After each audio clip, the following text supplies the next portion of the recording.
കഴിഞ്ഞില്ലേ എന്റെ സരോജം? ഇതിപ്പോ എത്ര നേരമായി? ദേ കഴിഞ്ഞു.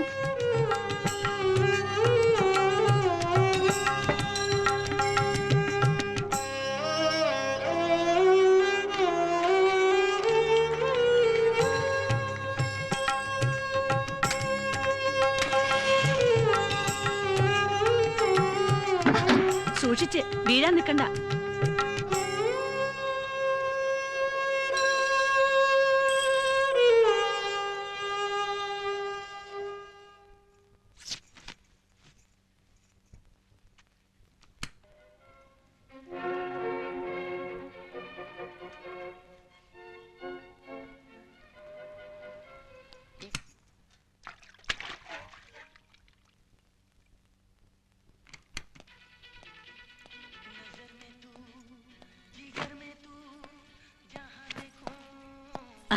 ഉണർന്നത് അറിഞ്ഞില്ല. കാപ്പി കൊണ്ടുവരാൻ പറയട്ടെ? സരോജം. ഏയ് അതൊന്നും വേണ്ട, പോയിട്ട് കുറച്ച് ധൃതിയുണ്ട്.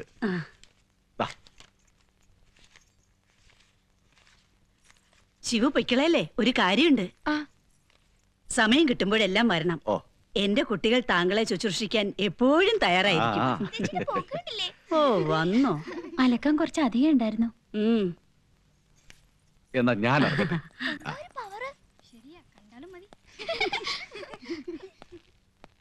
ആ എന്താ ശാന്തറ, സുഖം തന്നെയല്ലേ? കഴിയുന്നു. രാവിലെ വിട്ടിട്ടുണ്ടല്ലോ.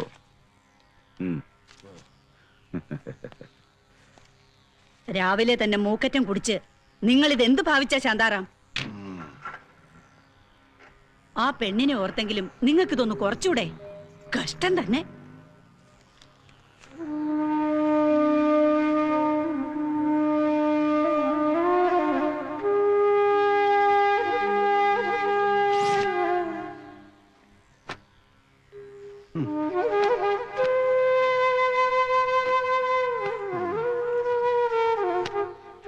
തുടങ്ങിയല്ലോ.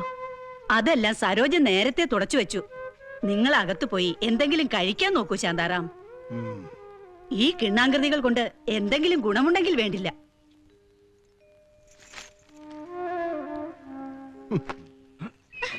ശിവ വരൂ. ഇത് നിന്റെ മാലച്ചേച്ചിക്കുള്ളതാ.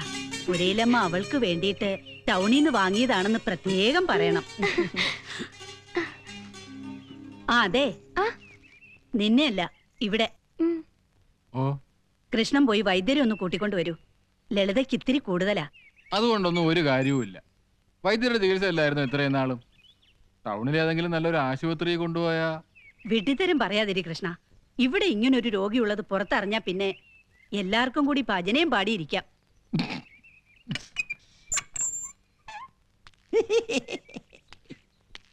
നൂറായിസ ഇപ്പൊ പറഞ്ഞ് നാവെടുത്തതേ ഉള്ളൂ. മനസ്സിൽ ഓർത്താ മതി, അപ്പ അവിടെ ഉണ്ടാവും. അതങ്ങനെയാ. ഞാൻ കൃഷ്ണനെ അങ്ങോട്ട് അയക്കാൻ തുടങ്ങായിരുന്നു. ലളിതയ്ക്ക് തീരെ വയ്യ. രാത്രി മുഴുവൻ ഒരേ നിലവിളിയായിരുന്നു. അതിനി നോക്കിയിട്ട് കാര്യമുണ്ടെന്ന് തോന്നുന്നില്ല. ഒരുപാട് പഴകിയതാ. കതിരെ കൊണ്ട് വളം വെച്ചിട്ട് എന്തിനാ? കതിരല്ലല്ലോ, മുളയിലെ തുടങ്ങിയതല്ലേ ചികിത്സ. ഈ രോഗത്തിന് അങ്ങനെ പ്രത്യേകിച്ച് ചികിത്സയൊന്നുമില്ല. വരാണ്ട് നോക്കാം, അത്ര തന്നെ. അതിനാ സർക്കാർ തന്നെ ഓരോന്നൊക്കെ ഇറക്കിയിട്ടുള്ളത്. വിലയും കുറവല്ലേ? അത് ഉപയോഗിക്കാൻ പറയണം വരുന്നവരോടെ. നമുക്കങ്ങനെ നിർബന്ധിക്കാൻ പറ്റുമോ? പറയാന്നല്ലാണ്ട്. അതിഥികളുടെ സന്തോഷമല്ലേ നമുക്ക് മുഖ്യം. ഒരു കാര്യം ചെയ്യാം, ഞാൻ കുറച്ച് വേദന സംഹാരികൾ കൊടുക്കാം. ഇംഗ്ലീഷ് മരുന്ന്. അതുകൊണ്ടൊന്നും മാറാൻ പോണില്ല, എന്നാലൊരു ആശ്വാസമാവും.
മാലച്ചി ഇത് കണ്ട എവിടെ നോക്കട്ടെ എടാ ഇതാ തരൂല തരാനല്ലേ പറഞ്ഞ എടാ നിക്കൂല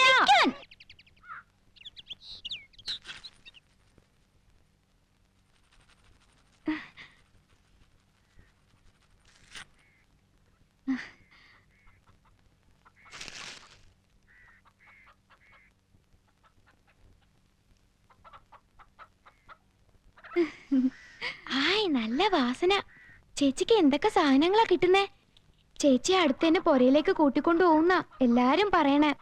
ചുമ്മാ സത്യം പൊരയിലമ്മ പറഞ്ഞതാ. ഇനിയുള്ള കാലം മുഴുവൻ ചേച്ചി അവിടെയാ കഴിയാൻ പോണേന്ന്. എന്റെ ചിന്നു ചേച്ചിക്ക് കാലിന് സുഖം ഉണ്ടായിരുന്നെങ്കിൽ ചേച്ചിക്ക് എവിടെയെങ്കിലും പോയി സുഖമായിട്ട് കഴിയായിരുന്നു. മാലേച്ചിയുടെ ഭാഗ്യം.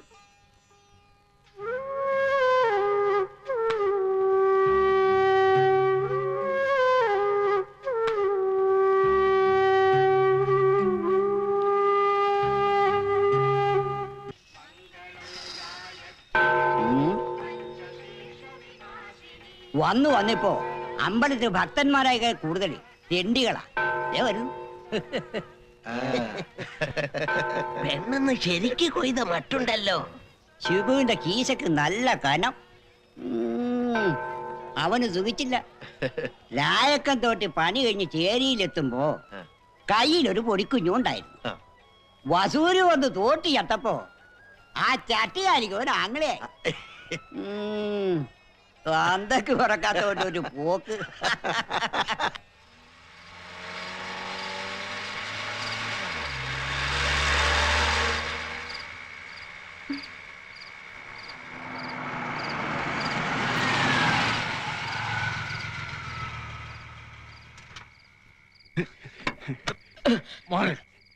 നീ മാറാ. എങ്ങോട്ടേ കയറുന്നേ?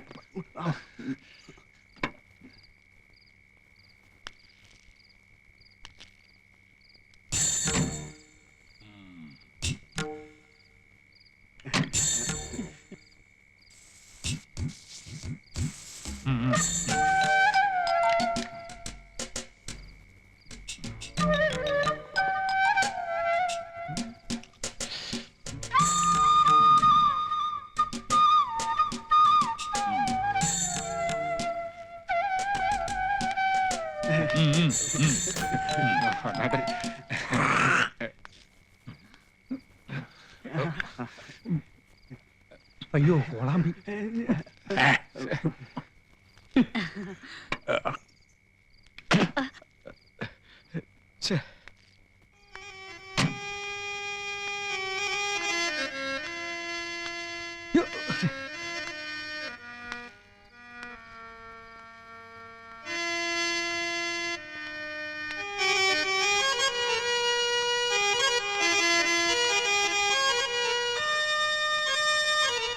എന്നാ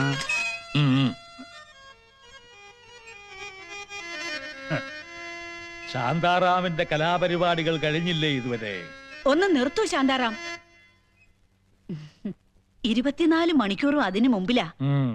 ചില നേരത്തെ പെരുമാറ്റം കണ്ട കിറുക്കാണെന്ന് തോന്നും. ആ പെണ്ണിനെ ഓർത്തിട്ടാ. അവളെ ഓർക്കുമ്പം നമുക്കിതൊക്കെ ക്ഷമിക്കാതെ പറ്റുമോ ദൈവമേ? ആ വാ വാ വാ വാ. ബാക്കിയുള്ളവരൊക്കെ എവിടെ? വാ വാ വാ വാ വാ വാ വാ വാ.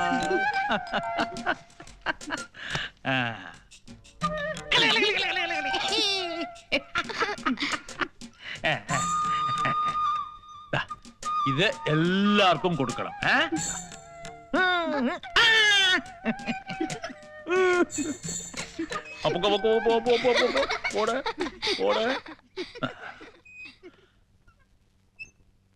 ആ എന്തൊക്കെയുണ്ട് ശാന്താറാം? മാലയ്ക്ക് സുഖം തന്നെയല്ലേ? വരണം.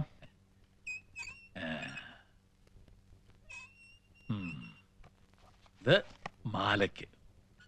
അവൾക്കിപ്പോ മധുരപലഹാരങ്ങൾ കഴിക്കേണ്ട പ്രായമാ.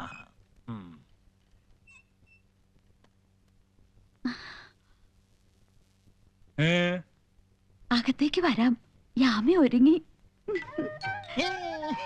എനിക്ക് ഈ വസുമതിയുടെ ഒരു നാണം കാണുമ്പോഴാ.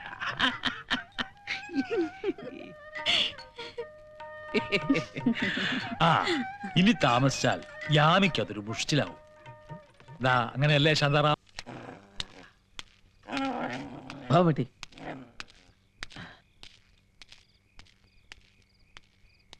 ആ വന്നോ? താനിത് എവിടെയായിരുന്നു? കാണാതായപ്പോ ഞാനിങ്ങ ഇറങ്ങി. പുരയിലെ ഏറ്റവും വിലപ്പെട്ട അതിഥി വന്നിരുന്നു, ദേവറാവു. അതുകൊണ്ട് ഇറങ്ങാൻ കുറച്ച് വൈകി. താൻ ഇപ്പോഴേ കഴിച്ചിട്ടുണ്ടോ? ആ, കുറച്ച്. വല്ലാത്തൊരു വിമ്മിട്ടം.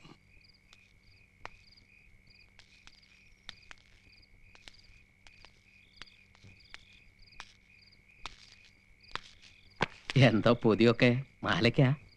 ആ, അവള് പെട്ടെന്ന് വളരാൻ, അവളുടെ അമ്മയെപ്പോലെ സുന്ദരിയാകാൻ ദേവറാവുവിന്റെ വക പലഹാരം. ഫു!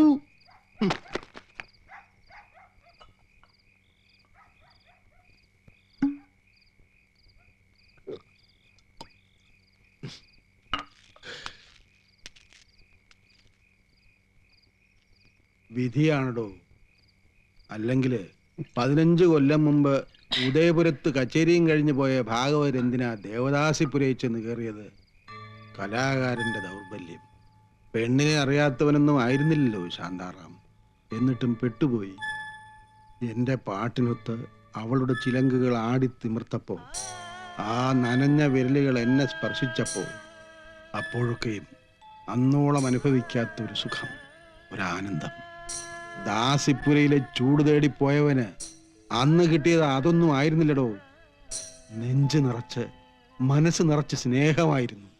ദാസിപ്പുരയിൽ നിന്ന് അവളെ ഇറക്കിക്കൊണ്ട് വരുമ്പോ അന്നോളം തൊണ്ട പൊട്ടി പാടിയതെല്ലാം നഷ്ടപ്പെടുകയായിരുന്നു. എല്ലാം. ദേവദാസിയെ കൂടെ പാർപ്പിച്ചവനെ എല്ലാവരും ചേർന്ന് വിലക്കി. ഒരുപാട് തെണ്ടി ഒന്ന് പാടാൻ, ഒരു വേദി കിട്ടാൻ. അവസാനം സ്വന്തം ഭാര്യയ്ക്ക് ഒരു നേരത്തെ അന്നം കൊടുക്കാൻ വീണ്ടും പാടി. എവിടെ? അതേ ദാസിപുരയിൽ തന്നെ.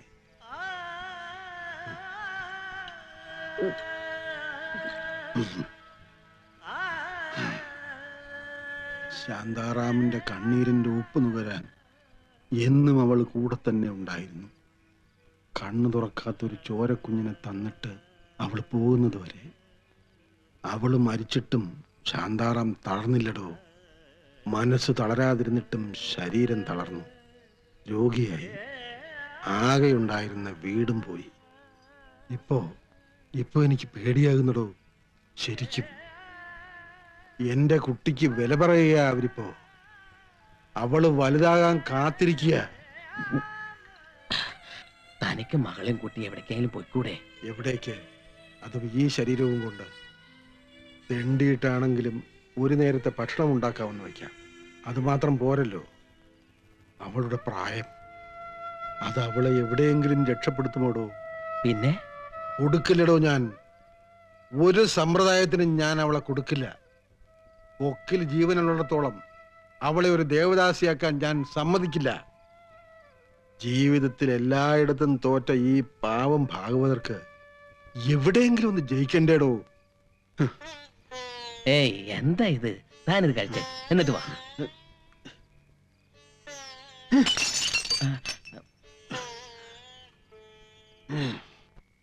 മോളെ,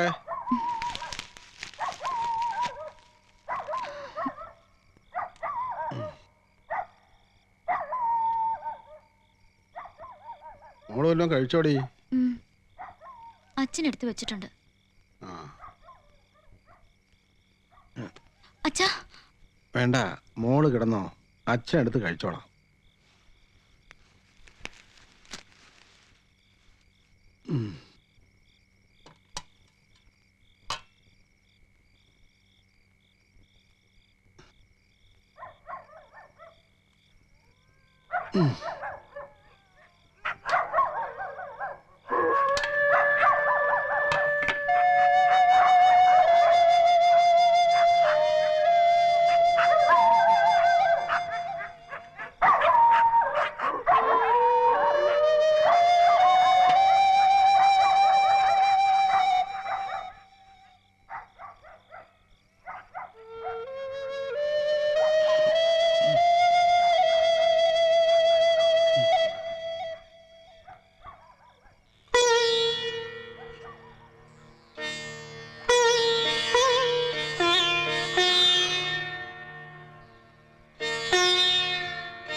നിങ്ങൾ നടന്നോ? ഉം, ഉം. നിന്നെ ഒന്ന് കാണാൻ കൂടെ കിട്ടുന്നില്ലല്ലോ എന്റെ കുട്ടി. എത്ര വട്ടം നിന്റെ അച്ഛൻ്റെ അടുത്ത് പറഞ്ഞു വിട്ടു നിന്നെയും കൂട്ടിയൊന്ന് വരാൻ. അച്ഛനൊന്നും പറഞ്ഞില്ല. എന്തു കോലായത്? എങ്ങനെ കഴിയേണ്ട കുട്ടിയാ നീ? രാജകുമാരിയെ പോലെ ജീവിക്കണ്ട കുട്ടിയെ കൊണ്ടുപോയി ചേരിയിലിട്ടിരിക്കുന്നു. ഇനി അധിക കാലമൊന്നും എന്റെ കുട്ടിക്ക് അവിടെ കഴിയേണ്ടി വരില്ല. സത്യം? ഉം. ആ ദിവസത്തിന് എല്ലാരും കാത്തിരിക്കുക നിന്നെ പുരയിലേക്ക് കൂട്ടാൻ. ഉം.